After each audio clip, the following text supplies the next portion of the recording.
नमस्ते। हिंदी साहित्य की कक्षा में आपका हार्दिक स्वागत है। आज हम पढ़ने वाले हैं जयशंकर प्रसाद जी का साहित्यिक परिचय। पिछले वीडियो में हम जयशंकर प्रसाद जी का जीवन परिचय और साहित्यिक परिचय में काव्य संग्रहों के नाम हम ट्रिक के माध्यम से याद कर चुके हैं। मैं जो पिछले वीडियो में पढ़ा चुकी हूँ उसका लिंक मैं नीचे डिस्क्रिप्शन में दे दूँगी, तो आप सभी वहाँ से देख सकते हैं। तो चलिए इस वीडियो में आगे हम शुरुआत करते हैं।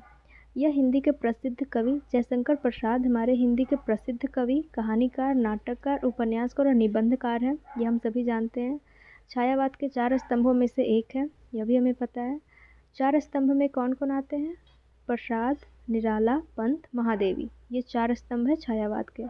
और जयशंकर प्रसाद जी को ज़्यादा प्रसिद्धि मिली थी नाटक में और कहानीकार होने में और कवि होने में। तो चलिए आगे देखते हैं इनके कहानी संग्रह।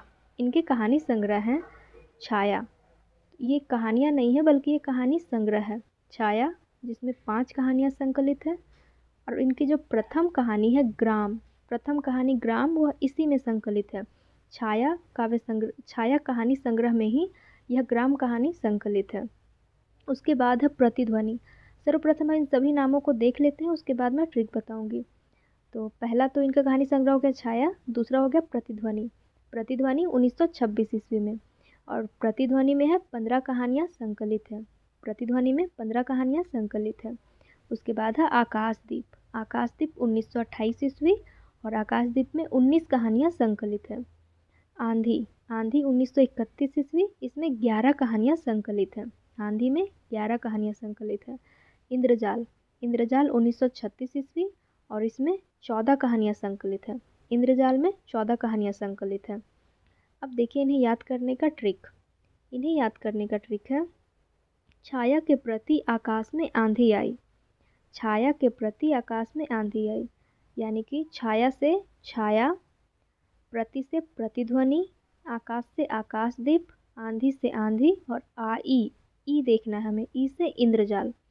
यानी छाया, प्रतिध्वनि, आकाशदीप, आंधी, इसे इंद्रजाल। छाया, प्रतिध्वनि, आकाशदीप, आंधी, इंद्रजाल। छाया के प्रति आकाश में आंधी आई। तो ये हमारे जयशंकर प्रसाद जी की 5 कहानी संग्रह हमें याद हो जाते हैं इस ट्रिक के माध्यम से। इसके बाद हम चलते हैं इनके उपन्यास। इन्होंने 3 ही उपन्यास लिखे हैं। जयशंकर प्रसाद जी 3 उपन्यास लिखते हैं। पहला है कंकाल 1929 ईस्वी, तितली 1934 ईस्वी, इरावती अधूरा है। पहला है कंकाल, तितली और इरावती। इरावती जो अधूरा रह गया है। उसके बाद है इनके नाटक। तो नाटक में इन्हें सबसे ज़्यादा प्रसिद्धि मिली है। तो नाटक को हम पहले नाम देखते हैं, उसके बाद ट्रिक के माध्यम से याद करेंगे। पहला नाटक है इनका सज्जन 1910 ईस्वी, कल्याणी परिणय 1912 ईस्वी, करुणालय 1912 ईस्वी, प्रायश्चित 1913 ईस्वी, राज्यश्री 1915 ईस्वी, विशाख 1921 ईस्वी, अजातशत्रु 1922 ईस्वी, जनमेजय का नागयज्ञ 1926 ईस्वी, कामना 1927 ईस्वी। तो सर्वप्रथम हम इतने नाटकों को ट्रिक के माध्यम से याद करते हैं। देखिए ट्रिक हमेशा पहला अक्षर या फिर कुछ भी लेकर के बनाना वो अलग है, हमें याद रह भी सकते हैं, नहीं भी रह सकते हैं, लेकिन ट्रिक हम कई बार कहानियों के माध्यम से भी बनाते हैं। तो इन नाटकों को हम कहानियों के माध्यम से समझते हैं। देखिए एक व्यक्ति था सज्जन, एक व्यक्ति था सज्जन। अब उसका कल्याणी के साथ परिणय हो जाता है। परिणय मतलब शादी, विवाह।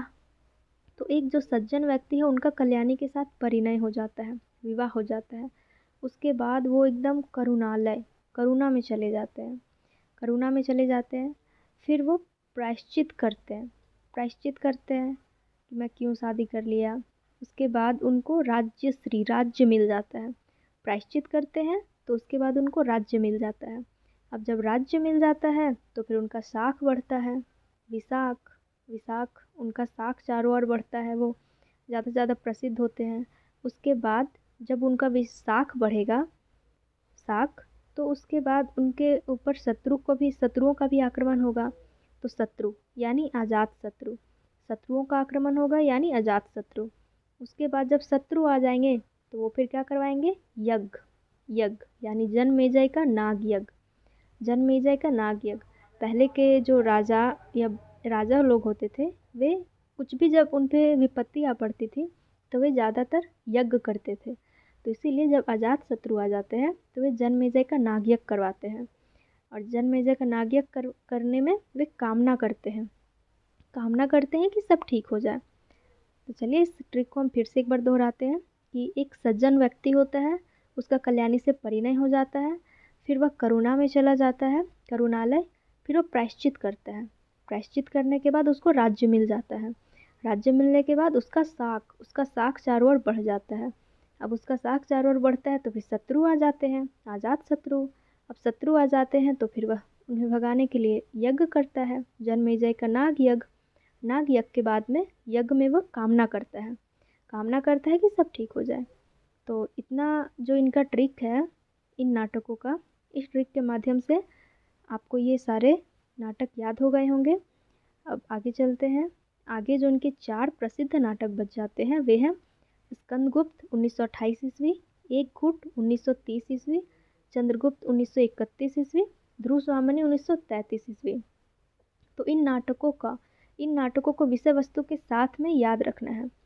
तो इन ऊपर जितने नाटक थे उन्हें हम याद कर चुके हैं। अब जो नीचे के नाटक हैं वे है स्कंदगुप्त एक घूट पी करके चंद्रगुप्त और ध्रुव स्वामिनी से मिलने गया, चंद्रगुप्त एक घूट पी करके स्कंदगुप्त एक घूट पी करके चंद्रगुप्त और ध्रुव स्वामिनी से मिलने गया। तो ये ट्रिक बना करके हम इन्हें भी याद रख सकते हैं।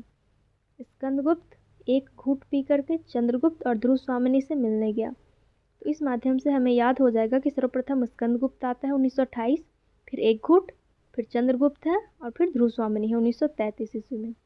तो प्रसाद जी की इतनी नाटकें हमें याद हो गई हैं। उसके बाद हम चलते हैं इनके निबंध पे। इनका निबंध तो जो सबसे प्रसिद्ध है वह एक निबंध हम देख सकते हैं कि काव्य कला तथा अन्य निबंध। काव्य कला तथा अन्य निबंध 1939 ईस्वी में लिखा गया है।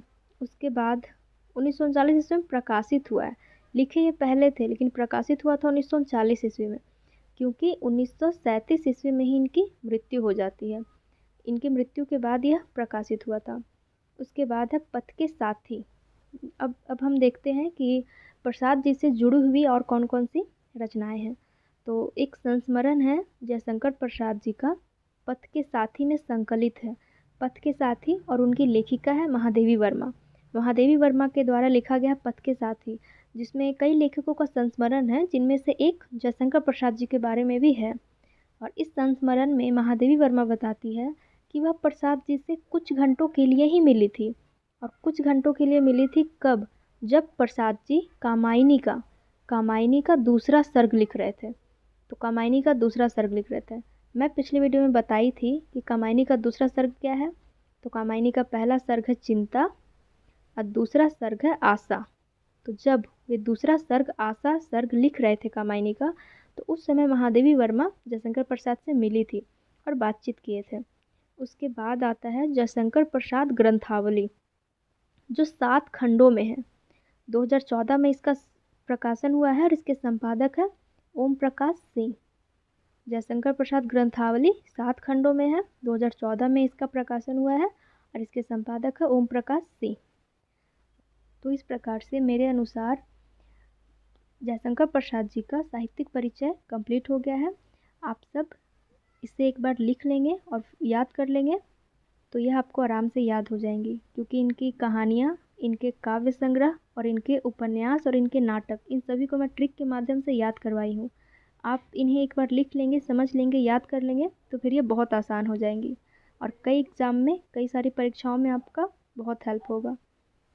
उम्मीद है आपको वीडियो अच्छी लगी होगी। धन्यवाद।